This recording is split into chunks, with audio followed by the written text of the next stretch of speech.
अस्सलाम वालेकुम friends, welcome back. आप देख रहे हो मेरा यूट्यूब चैनल प्यारी और सच्ची बातें। इस वीडियो में हम लेकर आए हैं मिलादुन नबी ईद स्पेशल बहुत ही ख़ास खीर और चोबे के पूरियाँ रेसिपी बहुत सारे ड्राई फ्रूट्स के साथ।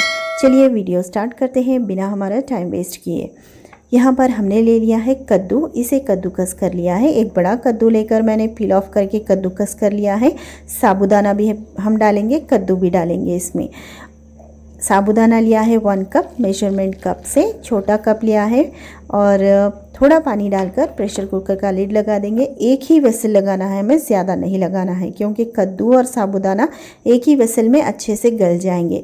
दूसरी कटोरी में ले लिया है चावल, मेजरमेंट कप से लिया है 1 कप चावल। इसे अच्छे से धो लिया है। घर में जो हम खाते हैं चावल वही लिया है। अगर आप बासमती राइस लेना चाहते हो तो ज़रूर ले सकते हो। भिगो कर रख दिया है। चलिए अब यहाँ पर एक ही विसल लगाने पर हमारा साबूदाना और कद्दू अच्छे से गल गया है। मैंने एक बड़े पतीले में निकाल लिया है, कटोरे में। और जो चावल हमने भिगो कर रख लिया था उसे भी मैंने ग्राइंड करके दरदरा सा ग्राइंड कर लिया है। यहाँ पर मावा ले लिया है 150 ग्राम्स, काजू बादाम किशमिश ले लिया है। दूध मैंने गर्म करके रख लिया है। 1 लीटर दूध का हम ये खीर बनाएंगे।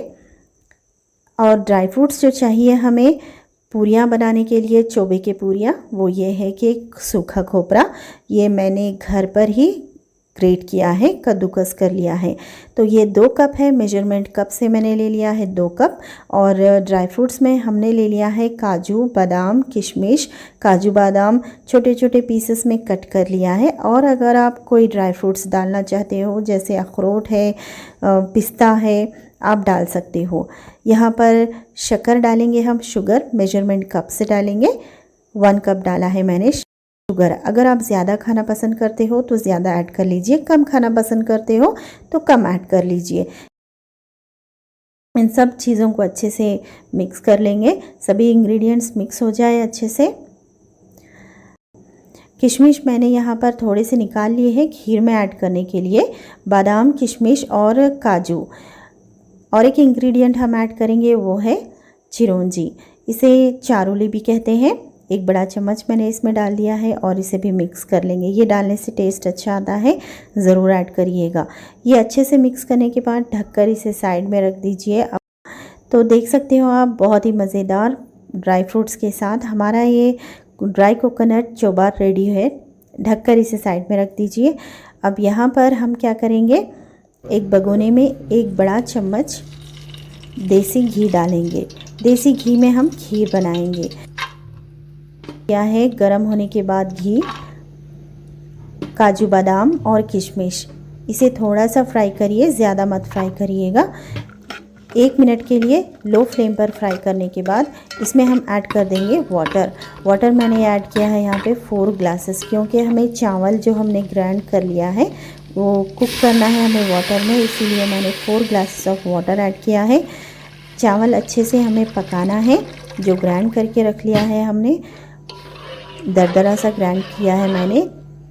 देखिए इस तरह से फुल बॉईल होने के बाद वाटर, अब ये जो हमने ग्राइंड करके रख लिया है दरदरा सा, इसे हम अच्छे से मिक्स कर लेंगे पहले।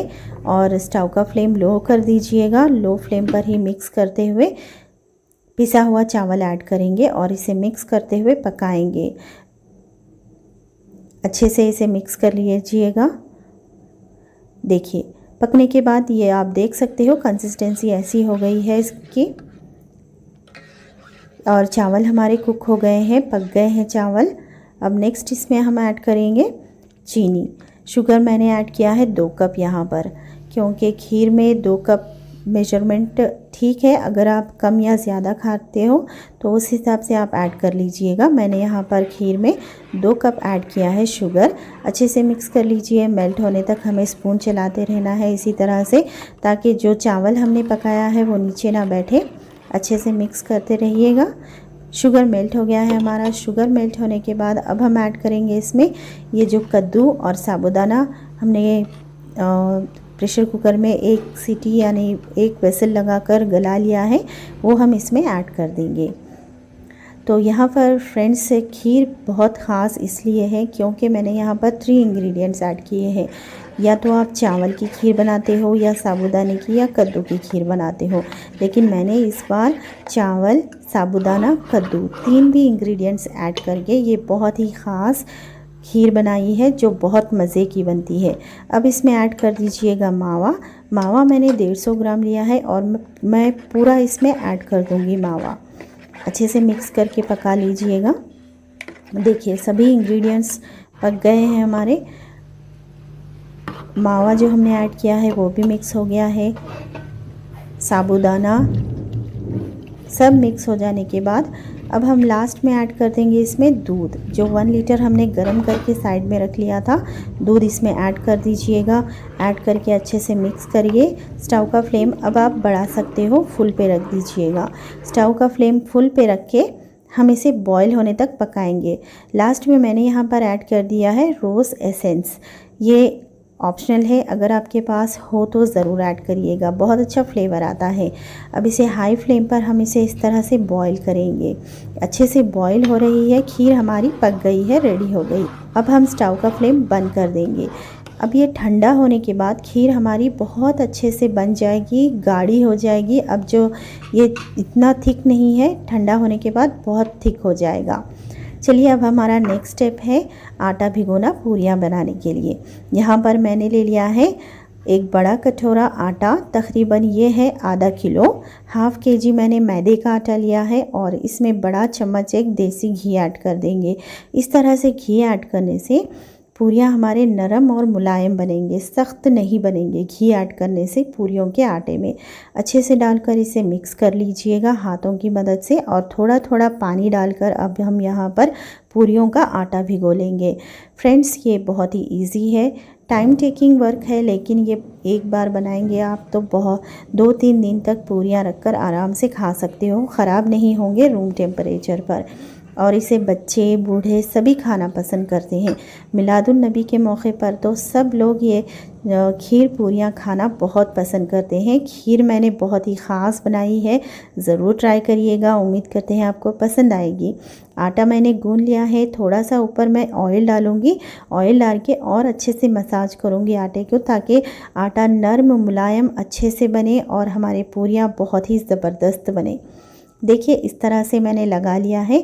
अब हम इसे क्या करेंगे, ढककर रख देंगे हाफ़ एन आवर के लिए, क्योंकि थोड़ी देर आटा भीगेगा तो बहुत अच्छी पूरियाँ बनेंगे। मैं ढककर रख दूँगी, तब तक मैं दूसरा काम कर लेती हूँ। चलिए आधे घंटे के बाद मैं पूरियाँ बनाना स्टार्ट करती हूँ। यहाँ पर मैंने आटे को और एक बार थोड़ा सा ऑयल लगा कर गूंद लिया है। देखिए इस तरह से आटा हम जितना गूंदेंगे अच्छे से, हमारी जो पूरी है उतनी ही नरम मुलायम और मज़ेदार बनेगी। देखिए इस तरह से गूंदने के बाद अब हम इसके छोटे छोटे पीसेस में बॉल्स बना लेंगे कट करके। फ्रेंड्स आप ये लोग ये रेसिपी ज़रूर ट्राई करिएगा। खीर पूरियों की रेसिपी मैंने परफेक्ट मेजरमेंट के साथ स्टेप बाय स्टेप इस वीडियो में बताया है। आपको बनाने में कोई दिक्कत नहीं होगी। अगर आपके कोई भी सवाल है या फिर आपको कोई भी डाउट है तो आप कमेंट बॉक्स में पूछ सकते हो, मैं उसका जवाब ज़रूर दूँगी। आपका एक लाइक और एक कॉमेंट हमें हौसला अफजाई देता है और ऐसे अच्छे वीडियोज़ रेसिपीज़ बनाकर आपके सामने लेकर आने के लिए। देखिए इस तरह से कट करके मैंने छोटे छोटे बॉल्स बना लिए हैं ताकि पूरियाँ बनानी हो स्टार्ट करें। अब मैंने जो मेजरमेंट से यहाँ पर आटा भिगोया है, इसमें 20 to 25 पूरियाँ आराम से बन जाएंगे, यानी हाफ़ kg आटे में आपको 25 पूरियाँ तक आराम से बन जाएंगे। तो मैं यहाँ पर बेलना स्टार्ट कर दिया है मैंने, रोलिंग करना। अब यहाँ पर इस तरह रोलिंग करके छोटे छोटे से पूरियाँ बना लूँगी। बीच में हम डालेंगे चोवा, ड्राई कोकोनट और ड्राई फ्रूट्स का जो हमने बना लिया है मिक्सचर। थोड़ा पानी लगा लीजिए कॉर्नर्स पर और इसे अच्छे से फोल्ड करके मैं एक डिज़ाइन शेप दे दूंगी, जिससे ये जो मिक्सचर है बाहर नहीं आएगा। जब हम ऑयल में फ्राई करेंगे तो बाहर नहीं आएगा, बहुत अच्छे से फ्राई हो जाएगा। देखिए इस तरह से मैंने फिंगर से इसे फोल्ड कर लिया है। बहुत आसान है ये बनाना, आप 1 से 2 बार ट्राई करोगे तो आ जाएगा। बिगिनर्स के लिए तो बहुत ही इजी है, कोई भी दिक्कत नहीं होगी इस तरह से बनाने के लिए। एक बार आप बनाओगे तो आपको बार बार बनाने की आदत सी हो जाएगी, आप ज़रूर ट्राई करोगे। तो इसी तरह से हम क्या करेंगे, सभी पूरियाँ बना लेंगे। बनाकर मैं एक साइड में रख लूँगी। फिर मैंने एक स्टोव पे एक बड़ा सा पतीला चढ़ा दिया है, कढ़ाई ऑयल गरम होने के लिए, ताकि मैं ऑयल गरम होते ही जल्दी से फटाफट ये सभी पूरियाँ फ्राई करके निकाल लूँ। यहाँ पर और एक बात बता दूँ फ्रेंड्स, जब आप फ्राई करते हैं तो तब आप स्टोव मीडियम पे रखिए। तो देखिए फ्रेंड्स, हमने पूरियाँ तैयार कर लिए हैं, बहुत अच्छे से बन गई है नरम पूरी हमारी। अब मैं फ्राई करना स्टार्ट करती हूँ। यहाँ पर मैंने स्टोव का फ्लेम मीडियम ही रखा है, ज़्यादा गर्म ऑयल में मत फ्राई करिएगा। अंदर से वो नहीं पकेगा आटा, लेकिन ऊपर से जल जाएगी पूरी, इसलिए स्टोव का फ्लेम मीडियम ही रखिएगा। और इस तरह से हम सभी पूरियों को फ्राई कर लेंगे।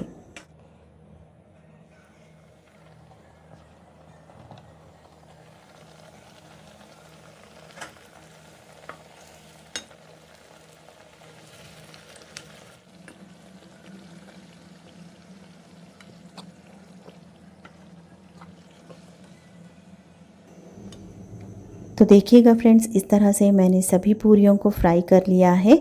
और अब मैं खीर एक सर्विंग बाउल में सर्व करके बताती हूँ मैं आपको कैसी ठंडी होने के बाद और बहुत ज़्यादा थिक हो गई है, गाढ़ी हो गई है, और ये खाने में बहुत ही मज़ेदार होती है पूरी। अब मैं तोड़ कर बताती हूँ। आप देख सकते हो अंदर से जो ड्राई कोकोनट, ड्राई फ्रूट्स है, शुगर के साथ बहुत ही मज़ेदार लगता है। इस तरह से अगर आप खीर के साथ खाओगे तो बहुत मज़ा आएगा। उम्मीद करते हैं कि ये रेसिपी खीर पूरियों की, स्पेशली मिलादुन नबी के ईद पर ख़ास खीर रेसिपी, पूरियाँ रेसिपी पसंद आई होगी। पसंद आई हो तो लाइक करके हमारे चैनल को सब्सक्राइब करना मत भूलिएगा। अब हमें इजाज़त दीजिएगा। अल्लाह हाफ़िज़।